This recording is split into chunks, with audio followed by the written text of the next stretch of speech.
Ajnanatimidandhasya jnananjanashalakaya chakshurunmilitam yena tasmai Shri Gurave Namaha. Yontah praveshamam vachamimam prashuptam sanjeevayathyakhila shaktidharasvadhamna anyamscha hastacharana-shravanat-vagadim pranannamo bhagavate purushaya tubhyam. Today we want to discuss a little bit more about this island of Padasevanam. Please keep in mind, my dear beautiful yogis, that all of these 9 islands of bhakti, the 9 islands of the heart, they are extremely important principles that are connected to it is humility, sincerity, and authenticity. Those are the 3 qualities that each one of the islands, activities related to this, the 9 islands, must have these 3 qualities: humility, sincerity, and authenticity. Right? Okay, so we'll continue. Padasevanam, it is of 2 kinds. One is when you engage the body in the service of the lotus feet. Pada means feet, Sevanam means to serve. So here we say lotus because it is very, very, very soft. Most of us, our feet may not be very soft, but when we look at the universal feet, it is very compassionate, soft, and loving, and very tender.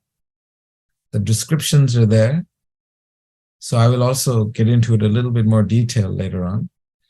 So it is of 2 kinds. One is using the body in Padasevanam, right? The physical aspect of Padasevanam. You'll be surprised when you massage your mother's feet or your father's feet, their love for you will intensify simply because it is such a deep connection that happens when you do such menial services.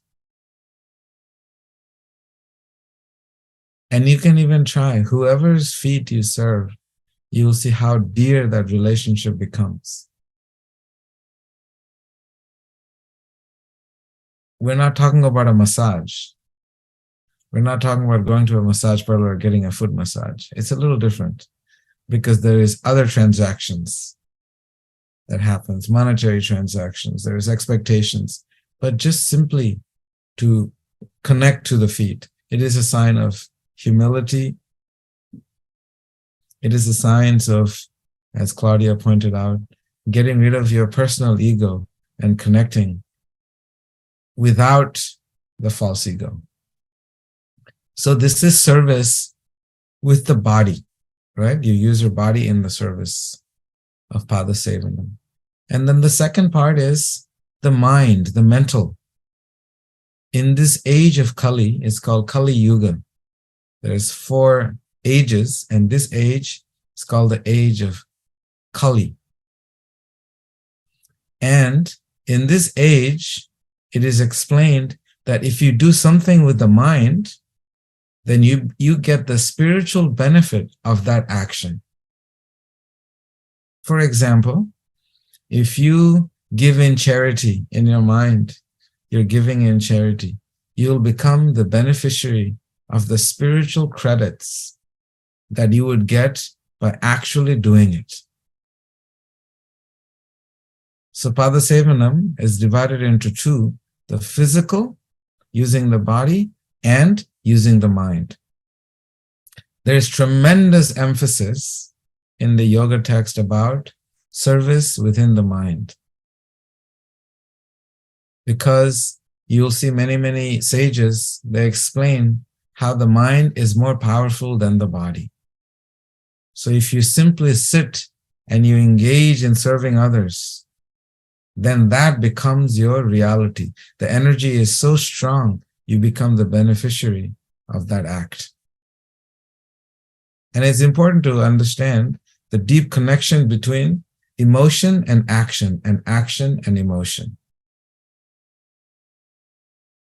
Every action creates a certain emotion, and emotions create a certain kind of action. For example, you may not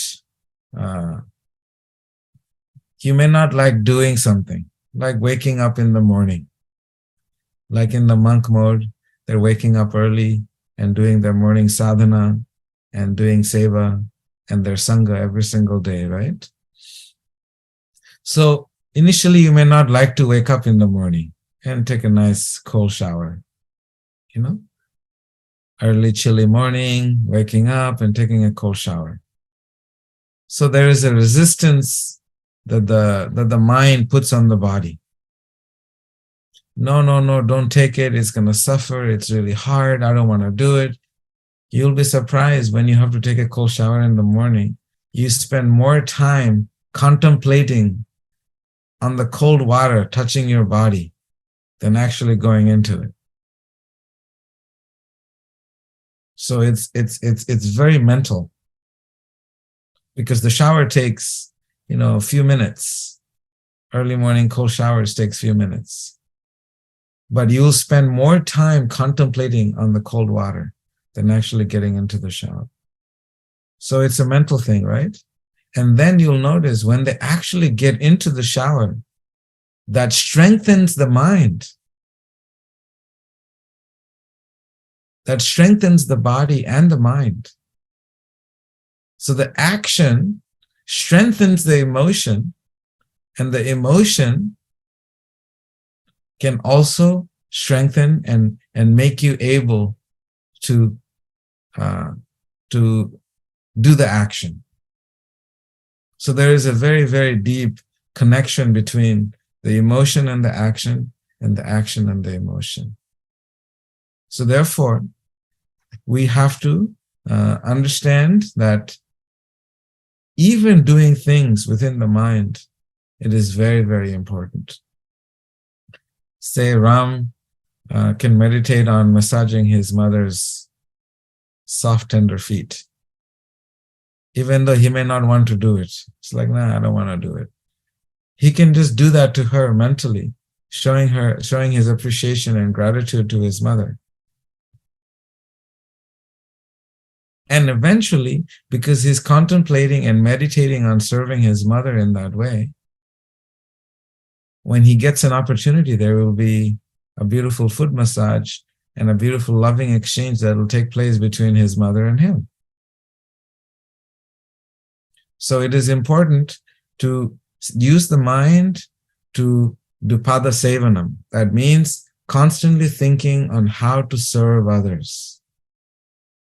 A mind should be engaged in constantly thinking on how to serve others and how to serve others and how to serve others. And eventually, that thought and emotion will actually become a reality when you physically do it. Does that make sense? Okay. So, I want to tell you a small story from the Puranas. This is a story of these two best friends, Krishna and Sudama. And they were both young friends. They were going to a Gurukula, the hermitage of a sage, where they were both learning, the ancient esoteric teachings.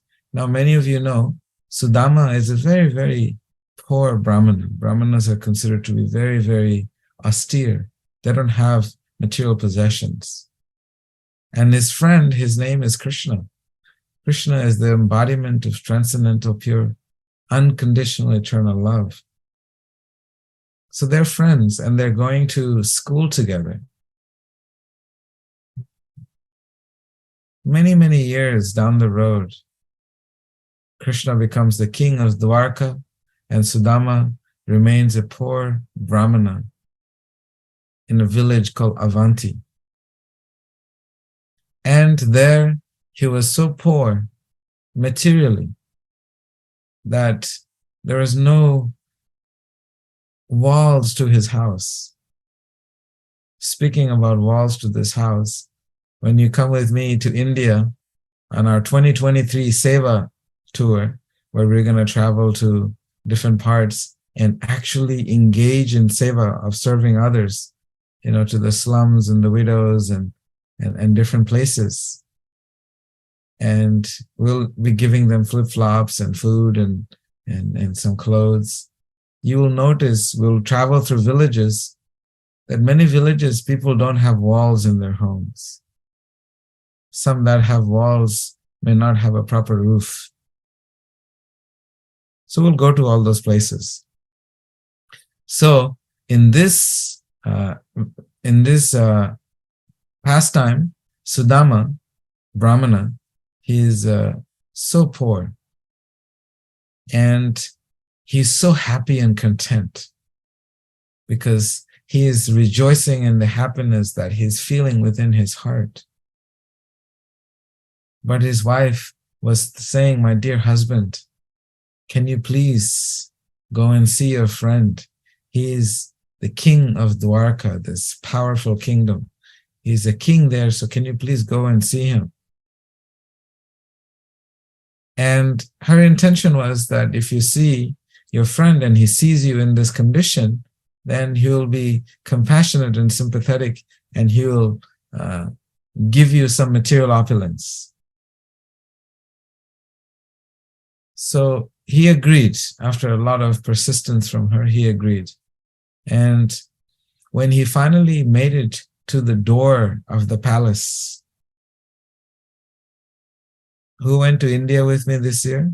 Ram, you saw the palaces? In this massive palaces in India, but in Dwarka, Krishna had massive palace. So when this young Brahmana, he reached the entrance, the gate of Dwarka, he was so frail. He was so frail looking that the guards, they wanted to kind of shoo him away, like, "What are you doing here? You don't fit into this kingdom, So he said, "No, I came to see Krishna. He is my childhood friend." So immediately the guards were so unbelievably shocked that this skinny, frail, scruffy-looking Brahmana was the friend of the king of Dwarka. So when they went and they informed Krishna that your friend, childhood friend Sudama, has come to see you and he's at the gate, then Krishna ran down from his throne that he was sitting in the courthouse. He ran down to meet his friend. When he ran down to meet his friend, he took his friend, and the first thing he did is he put his friend on the throne, and he washed the feet of his friend because his friend walked so far to come and see him. So this is a story in the Puranas, it is there. It shows that this love is such a powerful tool. It is a connection so deep. It is way beyond any external boundaries and limitations. So Padasevanam, this deep connection within the heart. Imagine, someone who has nothing, and it's so, I often think of like the unhoused people in Atlanta. Would I really put them on my throne and wash their feet? Do I have that, deep sense of love for them? But here, Krishna is showing by his own example that his friend, this deep connection they had, that he's ready to go down and he washes the feet of his friend along with his queens, and he massages the feet of his friend. So what this story depicts is how this relationship of Padasevanam is reciprocal. It's extremely reciprocal. This deep connection, there is no boundaries of materialism of any sort, because it is simply a deep connection of love from within the heart that comes from humility and sincerity. So, emotion and action and emotion, and understanding how Padasevanam is reciprocal, right? So now one more point that I want to make is the universe, God that created this universe, and this universe where everything is provided to us. This divine has very beautiful feet, and the descriptions are there.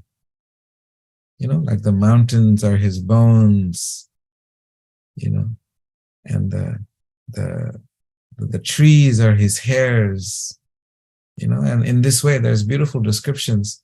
And there's a very beautiful description of the divine feet. And I will just focus on these 3 points. There's 3 markings. If you look at your feet, there's different lines, different shapes, just as in your hand, there's different shapes and different forms. So on the feet of the divine, there's various markings. So this is the mental part of the meditation of Padasevanam that I want to give you. The lotus feet of the divine has a marking of an ankusha. Ankusha is you know what an elephant, how do you call those people that tame the elephants? In India, we call them mahouts, the people who care for the elephants. How do you say it in English? Trainers. But they use a particular tool.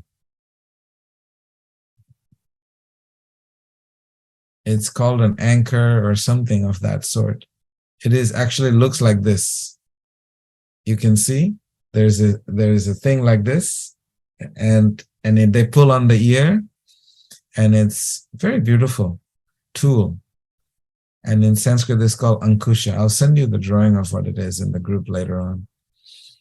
And that is in the feet of the divine, right? And what does that symbolize? It symbolizes that we surrender to the divine, seeking the divine to help us control our minds. Just like this anchor, this tool that is used to tame this massive beast, this animal, so big, so many times bigger than the human. It has a very, very small tool. It has a very small tool, and in that tool is used to control and tame the elephants.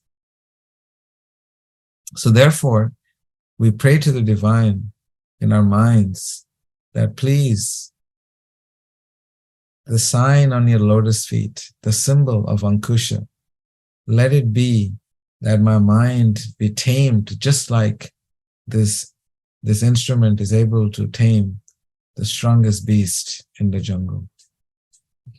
And then another sign on the lotus feet of the divine is the conch shell. Most of you know what a conch shell is. And the conch shell signifies victory. You will notice nowadays in the wars, they don't use conch shells. When they shoot the rockets, there is a sound you can hear. So the sound of the conch shell was so unique, it actually struck fear in the heart of the enemies. When you read the Bhagavad Gita, you will hear very clear descriptions of the different conch shells that were blown by the different warriors to instill fear in the hearts of the different enemies. So we pray to the beautiful symbol and the lotus feet of the divine, which is the symbol of the conch shell marking victory, that we're begging for victory in our life. We're meditating on the lotus feet of the divine, seeking victory in our life. Because in our lives, there are so many odds stacked against us. And we want to be victorious. Who wants to lose? Nobody does. And nobody should lose. But if we take shelter of the lotus feet of the divine, and we simply pray to this, meditate on this mark on the lotus feet of the divine, then we'll become victorious in our lives. And the third one, there's many. I just wanted to cover 3. And the third one is an umbrella. There is a sign of an umbrella in the lotus feet of the divine. An umbrella represents shelter. In this world, we go through so many difficulties and so many challenges in life. And many times we feel alone. We feel there is no one to protect us, no one to be there for us. So it is nice to be under the umbrella of the divine, that we're under the shelter of the divine, so nothing can get in the way of our life. So these are just 3 symbols, 3 markings on the feet of the divine. There's many more. I just wanted to show you how you can use your mind to meditate on this, the lotus feet of the divine, so that you will feel that deep spiritual connection. And I want to tell you one last story. This is a story commonly told in southern parts of India. I'm not quite sure where this story comes from. I haven't been able to authenticate this story, but it is a story that is commonly used in southern parts of India. This is a story of an ambitious man. He wants to become the biggest and get to the top of the food chain. It sounds like many of us in the material world, we want to get to the top and keep working our way, and then finally we are happy when we think we have gotten to the top. This is what material world is about, always pursuing and pursuing till we can get to the top. So this ambitious man, he notices that in his village there is a tax collector. He goes and he collects tax, money from the local people. Nowadays, we just have to go and pay it with credit cards, our property taxes and everything. We just do everything online. But there was a time when in the villages, they would come and knock on your door and collect taxes. Is that how they used to work in America as well, initially? Yes, Narayani? Yeah, I don't know that part of the history of America. But in India, that's how they used to do it. They collect tax by knocking on doors. So he saw the tax collector come to his house, collecting tax. And everyone are, without hesitation, paying taxes. So he felt, oh, this guy must be the man who, with all the power, everyone is paying him. Little did he know the whole system, but he noticed that this man has the power because everyone is paying him. So he asked the tax collector if he can work for him, if he can join him, that he can volunteer his time. And the tax collector immediately agreed, sure, please join me. So he joined the tax collector, and then he noticed there is another tax collector that collects taxes from the tax collectors. And he's noticing, oh, there is another person that is superior to this man. So he asked that person, hey, can I join you? Can you please teach me what's going on? What, the ropes. So the other person immediately agreed, sure, you can join me. And then he joined that person. And he would go to the other tax collectors' offices and collect all the taxes, which was in gold coins. And finally, he noticed that the ministers from the kings was coming to collect the tax from the tax collectors who collected tax from those tax collectors. So he says, this is cool. Now I'm learning something more. So he asked them if he could join him. And finally, he joined the ministers in collecting taxes. He's observing this for a while. And then he realizes that the ministers take all the taxes and give it to the king. And king stores it. And he asked the king, he says, can I please come and join you and be your servant? And he notices, the king with a little bit of hesitation agrees, yes, you can join me. And he follows the king and he sees that the king actually takes all his money and takes it to the temple and offers it to the feet of the deities of the temple. All the money.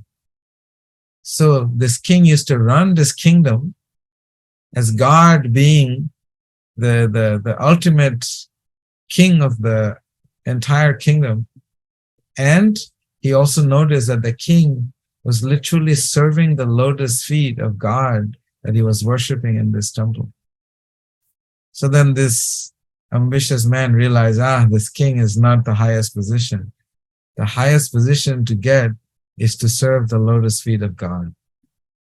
And then he gave up all his material ambitions and focused his life simply on serving the lotus feet of God. So this is what Padasevanam means. It is the highest treasure that there is. If you want to connect on the highest level with someone, with the deepest level, one has to be engaged in Padasevanam. As last week we covered, how Lakshmi Devi, goddess of fortune personified, is serving, massaging the lotus feet of her beloved. So in this way, Padasevanam is the key to entering into the deepest inner chambers of the heart.